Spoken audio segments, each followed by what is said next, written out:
يلا بينا بقى نشوف الأسئلة. أول سؤال: يا دكتور أنا عندي احمرار في الوش كده مضايقني وببقى دايما شكل وشي أكنه ملتهب. السؤال اللي بعده: يا دكتور الحبوب بتزيد عندي جدا في الصيف. نيجي بقى للسؤال الثالث، هو فكرة البورز عندي بتوسع جدا أو المسام بتوسع جدا في الصيف. يا جماعة ده نفس الإجابة. يلا بينا نشوف الحلقة وهنعرف إجابة الثلاث أسئلة. الحل باختصار هو فيتامين بي 3 او بيقولوا عليه في بعض الاوقات نايسيناميد. اي برودكت عليه كلمه نايسيناميد او بي 3 اشتريه بسرعه. بصوا برودكتس كتير قوي اهي كلها عليه بي 3، حتى ده انا بستخدماه لاني مش بقدر اقاوم استخدام فكره اي برودكت عليه بي 3 او فيتامين بي 3. يلا بينا نتكلم عليه اكتر. فيتامين بي 3 هو من الحاجات اللي فريندلي جدا للبشره او صديقه للبشره. بيعمل ايه؟ بيعمل حاجات كتير قوي. كل الدراسات الحديثه اكتشفت انه مهم قوي في حياتنا. بيعالج الحبوب، تخيلوا. هو بيعالج الحبوب. كمان هو بيعالج الريدنس او الاحمرار اللي هو مش حلو اللي احنا بنبقى عايزينه، اللي هو بنحط تنت عشان يبقى موجود. لا خالص، ده اللي هو بيبقى مدي شكل الالتهاب وبيحرجنا وبيضايقنا جدا. كمان هو بيعالج البورز الواسعه، بيضيق البورز الواسعه. تقريبا كل مشاكل البشره هي موجوده فيتامين بي 3 انه يحلها. مش بس كده، هو مناسب لجميع انواع البشره. يعني مفيش حاجه اسمها انه للبشره الدهنيه او للبشره الجافه او للبشره المختلطه، لا هو all skin types او كل انواع البشره. طيب نعمل ايه؟ نشتري كريم او شيت ماسك زي اللي انا فاتحاه ده واستخدمته امبارح بالليل لانه كان يوم حر قوي يا جماعه. فقررت ان انا لما اروح احط الشيت ماسك اللي عليه فيتامين بي 3.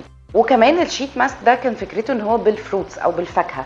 طيب احنا نروح نجيب اي براند، مش بقول لكم براند معين، بس نحاول نلاقي فيه فيتامين بي 3 ونلاقي فيه فاكهه، عشان الفاكهه والصيف والفاكهه دي حاجه مهمه قوي. ترطيب كده بترطب وبتدينا الكولينج افكت اللي احنا محتاجينه. والشيت ماسك عموما من الحاجات السهله قوي ان احنا نستخدمها، بس بنحطه على بشرتنا، نتفرج على المسلسل او نشرب النسكافيه بتاعنا، هنلاقي ان احنا رطبنا ترطيب محتاجين نحطه لنفسنا اسبوع كامل. يعني افكت الاسبوع في نص ساعه.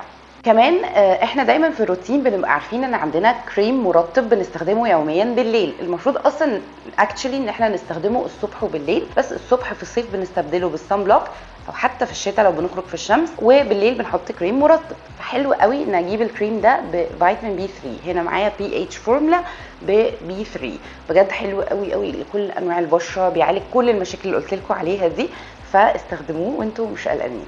كمان هنا معايا الكريم ده، هو صغير زي ما انتم شايفين كده، هو من سيفورا. انا عارفه انه مش سهل نجيب حاجه مش موجوده في مصر، بس عايزه اتكلم عنه عشان مكوناته شداني قوي ونقدر نعملها من جوه البيت. طيب فيتامين بي 3 زي ما قلنا هو موجود مثلا في كريم بي اتش فورمولا، موجود في كريمات كتير قوي موجوده في الصيدليات اللي موجوده في مصر عادي. فهو في بي 3 بنحط منه على الحبايه، وبعد 10 دقائق او 20 minutes بالكتير او 20 دقيقه بنقشر الكريم. اللي بيميز بقى الكريم ده واللي خلاني اقف عنده غير فيتامين بي 3 انه فيه ماتشا. الماتشا هي الجرين تي بس مركز قوي، هي بتبقى باودر اوف جرين تي، يعني البودره بتاعه الجرين تي او الشاي الاخضر مطحون.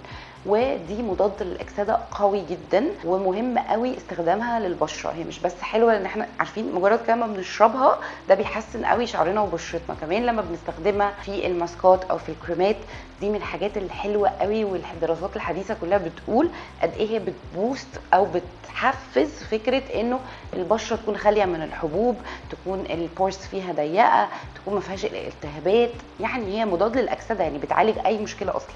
واخيرا بقى الفيشل واش او الغسول. الغسول حاجه مهمه جدا علشان تعالج اي مشكله بتقابلنا في بشرتنا، منهم الحاجات اللي قلناها اللي هي الريدنس او الاحمرار اللي بيدي شكل الالتهاب، او البورز الواسعه، المسام الواسعه، وكمان مشكله ظهور حب الشباب الكتير. انا مثلا اخترت لنفسي فيشل واش يوسيرين علشان انا بشرتي دهنيه، فهو مناسب جدا ليا، بينظم افراز الدهون، كمان بيعالج حبوب الشباب، بيخليها او الحبوب عموما لانها بتظهر دلوقتي في اي سن، فبيخليها ما تطلعش، ولو طلعت بيعالجها. فاختيار الفيشل واش مع منتجات فيتامين بي 3 ويفضل كمان الماتشا يبقى قضينا على كل المشاكل دي.